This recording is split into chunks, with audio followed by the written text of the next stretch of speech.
Welcome to the world of car accessories. Buckle up and get ready to customize your ride. Today, we are discussing an amazing gadget, heads-up display unit. This is a CEA MIS7OBD2 heads-up display with GPS built in. This is ahead of the display unit. It features a multifunction display. Located at the bottom edge, you'll find a menu button and a U-shaped connector for plugging in the data cable. This is USB cable, OBD data cable, sticky pad for mounting the unit on the dashboard, user manual.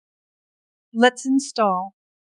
Take off the adhesive cover from the reflective film. Place the film onto the windshield.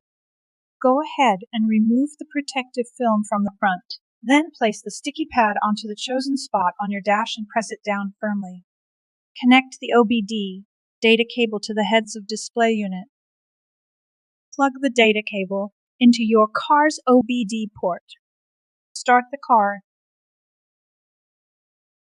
Looking at the multifunction display. If you move the switch to the right position, you can see the view. Right now we're looking at speed. This is speed with a decorative color bar at the bottom. This is speed and RPM. Now we're back to speed, RPM, and the decorative color bar. If you push a switch, now the water temperature is displayed on the head-up display. Switch again. It shows the battery voltage. Next one. This is the satellite number for the GPS. Now we have regained our momentum. Now if you want to switch between OBD mode and GPS mode, what you want to do is when you start up the vehicle, within 5 seconds, push the switch to the left and then you switch to mode. Here is daytime of heads-up display view, which is pretty good and easily visible. And here is nighttime heads-up display view. It appears crisp and clear. Thanks for watching. Have a question about a gadget?